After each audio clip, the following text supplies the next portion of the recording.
ایک عرصے سے دیکھیے یلغار ہے ہم پر، اسلام پر، مسلم امہ پر، قرآن پر. کیا یلغار ہے؟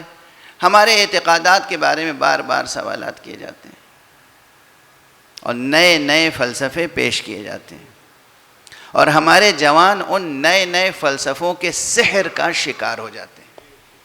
یہ سحر ہے، سحر، علمی سحر. مثلا گڈ وداؤٹ گاڈ. کیا ضرورت ہے خدا کی؟ خدا پہ یقین رکھنے کی اصلاً کیا ضرورت ہے؟ ہم بغیر اعتقاد کے اچھے اچھے کام کرتے رہیں. کتنا اچھا. دل فریب، دل فریب، نظر فریب عنوان ہے. کئی کتابیں آ گئی ہیں اس پر بھائی، کئی کتابیں اسی عنوان سے ہیں، گڈ وداؤٹ گاڈ.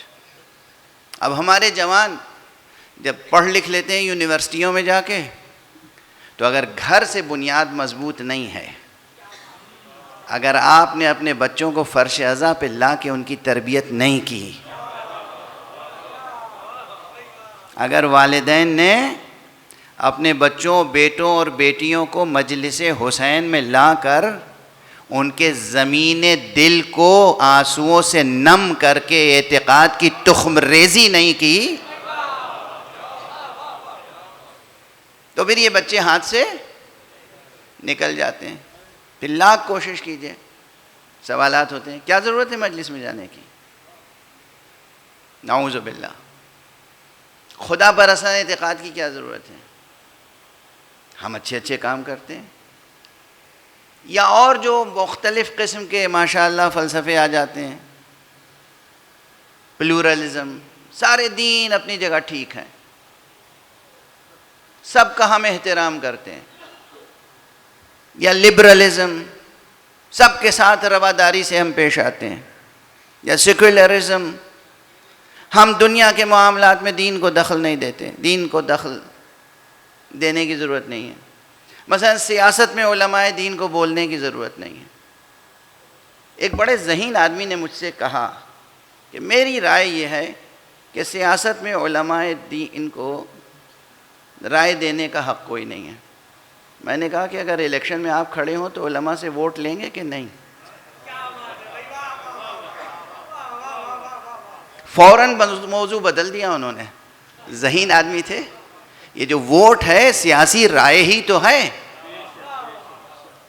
تو جب آپ کو اپنے حق میں سیاسی رائے لینی ہوگی تو ووٹ لیں گے، اور عالم دین کو ویسے سیاسی رائے دینے کا حق نہیں ہے.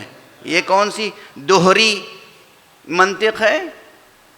یہ کون سا ڈبل اسٹینڈرڈ ہے؟ اور ہمارے یہاں بہرحال تو سیکولرزم یعنی صاحب ریاست، حکومت، معاملات زندگی میں، اقتصادیات میں مذہب کو نہ لائیں، اسے آپ جزدان میں لپیٹ کے رکھ دیں.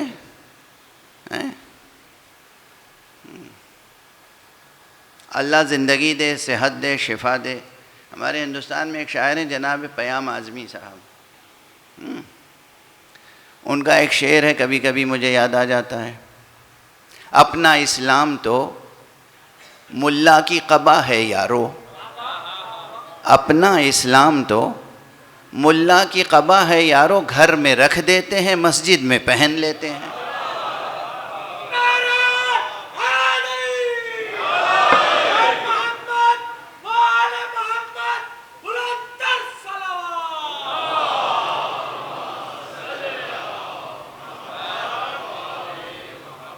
سمجھ میں آ رہی ہے نا بات؟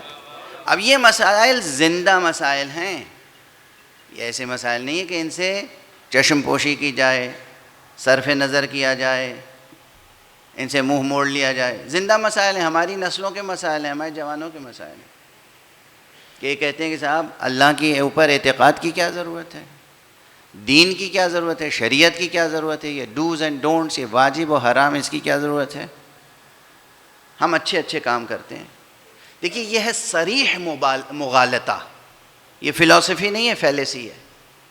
اسے کہتے ہیں مغالطہ یعنی غلطی میں مبتلا ہونا یا جان بوجھ کر غلطی میں مبتلا کرنا.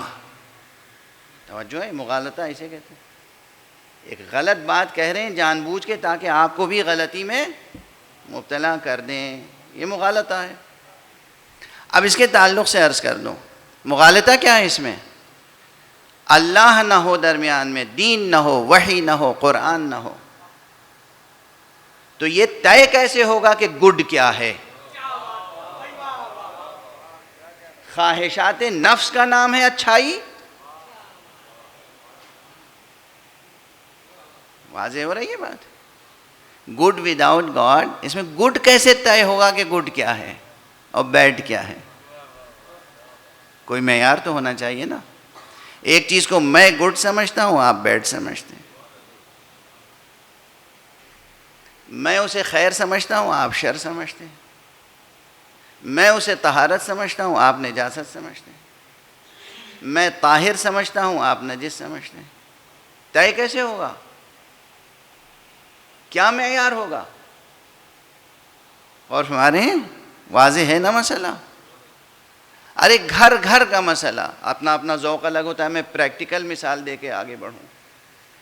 دیکھیے، جب میری طبیعت اچھی نہیں ہوتی اور دھیر میں لہجے میں تقریر کرتا ہوں تو پھر میں گھڑی نہیں دیکھتا ہوں۔ جب موضوع مکمل ہوتا ہے تبھی گفتگو ختم ہوتی ہے۔ ایک صلوات پڑھ دیجئے محمد۔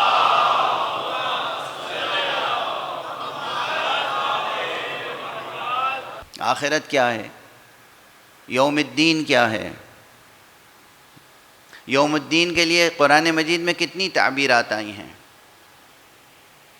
آپ کو معلوم ہے آخرت کے موضوع پہ قرآن مجید میں کتنی آیتیں ہیں؟ تقریباً 1500 آیتیں، صرف تقریباً، کم و بیش 1500 آیتیں صرف اور صرف اور صرف آخرت کے مسائل و موضوعات سے متعلق ہیں۔ اب بتائیے، قرآن مجید میں اگر کسی موضوع پر 1500 کے قریب آیتیں ہوں تو اس مسئلے پر، اس موضوع پہ گفتگو کرنی چاہیے یا نہیں؟ اجمالاً ہم یقین رکھتے ہیں کہ ایک دن قیامت برپا ہوگی۔ سورہ حمد میں پڑھتے ہیں بسم اللہ الرحمن الرحیم الحمدللہ رب العالمین الرحمن الرحیم، اس کے بعد مالک یوم الدین، اللہ یوم الدین کا مالک ہے۔ یوم الدین کا عقیدہ تو ہے بریفلی، اجمالی، یہ یوم الدین ہے کیا؟ اور پھر کیا واقعی اللہ صرف یوم الدین کا مالک ہے؟ تو آج کا کون مالک ہے؟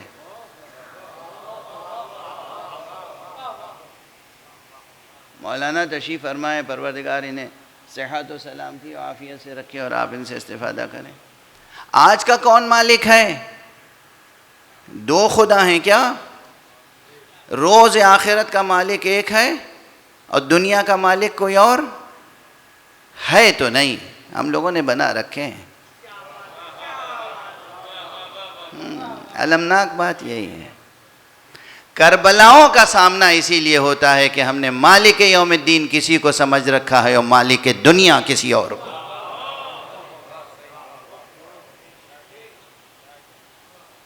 جو کربلائیں برپا ہوتی ہیں اسی لیے لقلقہ لسانی ہے، زبان پر ہے، مالک یوم الدین، مالک یوم الدین، الحمدللہ رب العالمین الرحمن الرحیم، مالک یوم الدین۔ اللہ کا تذکرہ اٹھتے بیٹھتے ہے، مگر دنیا کا مالک ہم نے کسی اور کو سمجھ رکھا ہے اور اس کی غلامی کا طوق گلے میں ڈالنے کے لیے بے چین رہتے ہیں۔ اور اگر کوئی سر اٹھاتا ہے آزادی طلبی کے لیے، آزادہ روی کے لیے، تو اس کے دشمن ہو جاتے ہیں، اسے دیوانہ کہتے ہیں، مجنون کہتے ہیں۔ کیا ہو گیا انہیں؟ مان کیوں نہیں لیتے؟ اتنے سارے مسلمان ملک ہیں، انہیں کیا ہو گیا ہے؟ ارے سب خاموش بیٹھے ہوئے ہیں، انہیں کیا ہو گیا ہے؟ واضح ہو رہی ہے بات؟ ارے ایسے بہت سے منظر تاریخ میں ہیں۔ رسول میدان خندق میں بھی پکار رہے تھے، کون ہے اس کے مقابلے پر؟ سب خاموش بیٹھے تھے، علی بار بار کھڑے ہو رہے تھے۔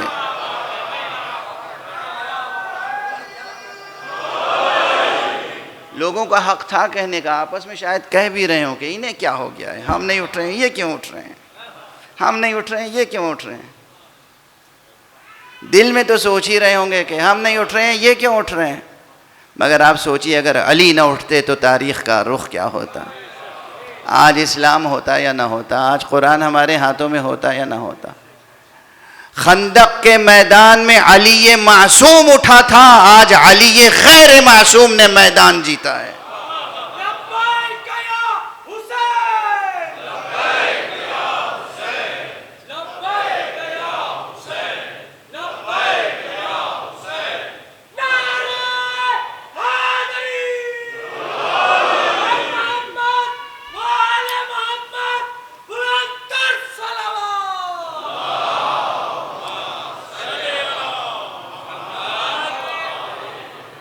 مگر یہ علی غیر معصوم، یہ علی حسینی خامنئی ہے اسی مبارک نسل سے جس کا سلسلہ حضرت امام معصوم علی ابن ابی طالب علیہ السلام۔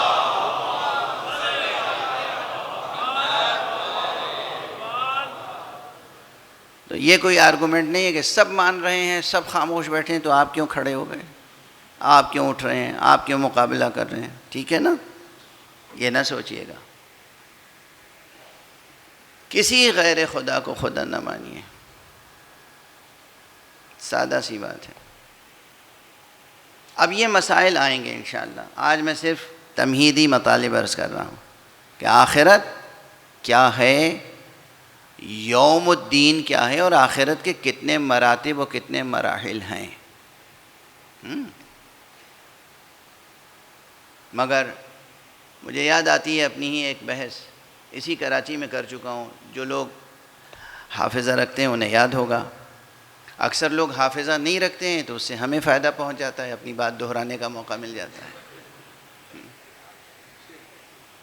مدینۃ العلم میں، گلشن اقبال مدینۃ العلم میں میں نے 2 برس 5 مجلسیں پڑھی تھیں، اور دونوں برس ان مجلسوں کا عنوان تھا آخرت و قیامت۔ البتہ اسے اب ہو گئے 20-22 برس، یعنی سن 2000 یا 99 یا 2001 کی بات ہے یہ۔ اچھا، جو عنوان تھا بس وہ مجھے اس وقت یاد آ گیا تو سنا دوں۔ میں نے عرض کیا تھا اور پھر عرض کروں گا، لیکن دلائل کے ساتھ، وضاحت کے ساتھ۔ دیکھیے، خوف خدا رکھیے، خوف آخرت بھی رکھیے، مگر خوف اتنا گہرا نہ ہو جائے کہ امید رحمت سے محروم ہو جائیں، خوف اتنا غالب نہ آ جائے کہ آپ مایوس ہو جائیں رحمت خداوندی سے۔ اس لیے میں نے عرض کیا تھا کہ لوگ روز محشر سے ڈرتے ہیں، ہم تو جشن حشر کے منتظر ہیں۔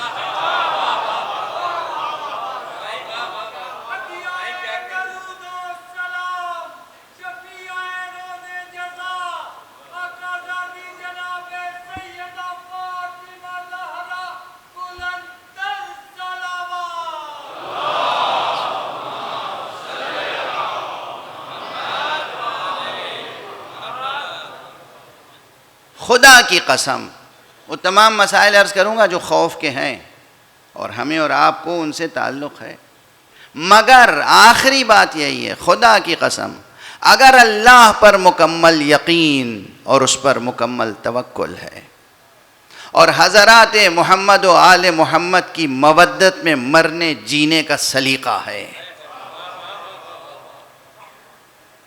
اور ان سے حسن توسل کا رشتہ ہے، تو پھر ہمارے لیے تو روز محشر ایک جشن کا ماحول ہوگا، وہ جشن حشر ہوگا، عید محشر ہوگی۔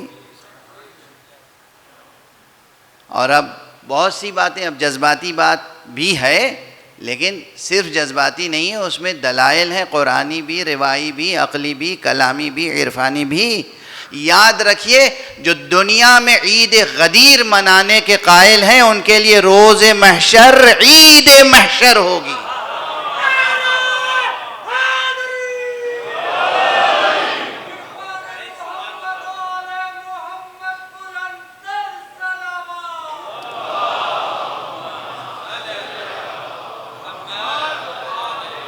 اگر یہاں عید غدیر کی حقیقت سے واقف ہیں، عید ولایت، عید غدیر، تو پھر وہ بھی ہمارے لیے ہوگا عید حشر۔ روز آخرت کون سا روز ہوگا؟ عید کا روز ہوگا۔